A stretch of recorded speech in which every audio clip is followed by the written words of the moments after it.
Welcome back. My name is Aaron Landing, your favorite realtor. Now, I live in Menifee and I love Menifee, but today we are talking about a very important topic that, if not handled correctly, can cost you a lot of money and add a lot of stress. And that is selling and buying a home at the same time. And I will be giving you my tips and advice to help this not cost you a lot of money and not add tons of stress. Let's go.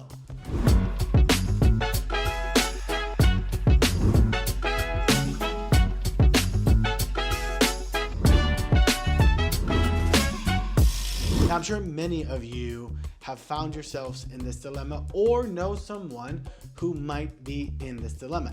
How do I sell my current house before buying the next one? It's a common question I get often. Now, do you remember the thrill, the excitement, and a little bit of anxiety of buying your first home? Well, now if you're selling and buying, it's almost all anxiety. I'm not kidding. I mean, when you finally get into the next home and are done, sure, that's exciting, but the process, even if handled perfectly, is very stressful. This is almost unavoidable. You're in the dual role of a buyer and seller. You need the equity of your current home for the next one. And there are other moving pieces we can't control. The stress levels can soar.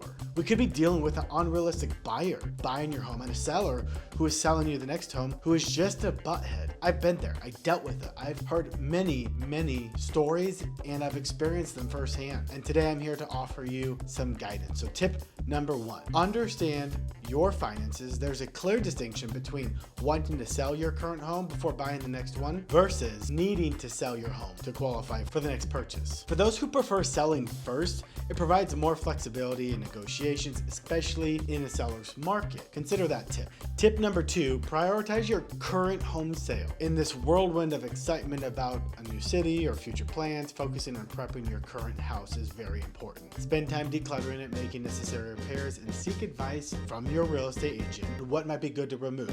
This process can take a lot longer than most people anticipate. So start early. I have a video that might help you. It's called Getting Your House Ready to Sell, 10 Smart Tips. And one of the most important things is we want to be laser focused on the sale of your house first, and then everything else will make sense in time. Tip number three, if you're relocating, I can help you find an agent in the area. It's crucial to communicate your needs and listen to that agent's suggestions to narrow down your search effectively. And I have a service for my clients moving out of the area where I call and interview 6 agents and then pick the top 3 and give my clients the info for the top 3 agents that I think would be good. And I let my clients pick who they connect with more over the phone and who they want to work with. Every client that I have ever done this for had said this was super helpful and it really helped them get off to a good start as far as the replacement property goes. And it also motivated them to come back home and do all the work that was needed to get their house for sale. Tip number 4, plan your visits with purpose. While multiple trips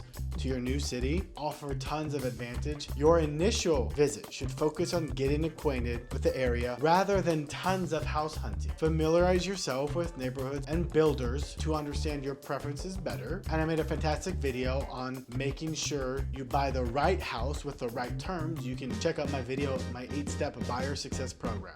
Tip number 5, make strategic offers. With your current house under contract, you're ready to explore the specific neighborhood in depth. So this is our massive house hunting time. I will literally make a whole week or 2 or 3 or more dedicated to only you and finding that right home. And of course, sometimes we need more time than that. I will also make sure you understand all your contingencies, but the one contingency that sticks out like a sore thumb to the seller, the house you're buying, is the fact that you have to sell your house to buy the next one. That might not appeal to a seller. And builders, brand new construction, often are more flexible in some cases. So if we need to, we'll pivot and look at brand new homes. And I do have a great video that talks about some myth busters that people do not know about on brand new construction if you want to check that out as well. But if we go hard after a resale home, just know that we will want to do our best to make all of our terms as favorable for the seller. So our good terms outweigh the fact that we have to sell a house in order to buy theirs. And there are tons of things we can do here besides just offering more money. For example, the buyer buying your house, I'll make sure I know all about that file, their debt to income ratio, any loan contingencies that need to be met, and how long they have been looking, how committed they are to your house. I'll know everything about that buyer file. So when I call the listing agent on the house that you want to buy, the more I can convey my confidence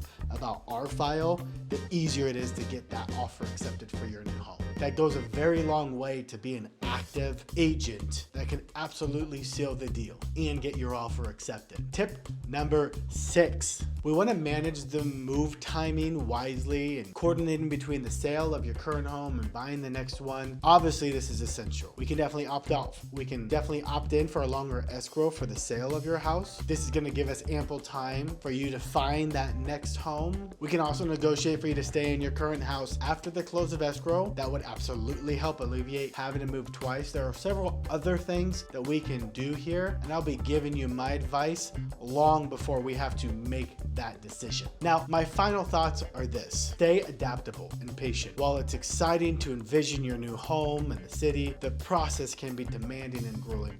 And be prepared for potential setbacks or changes in your plans. Flexibility is key. Remember, everything will eventually fall into place. And one of my favorite quotes is, everything will be okay in the end.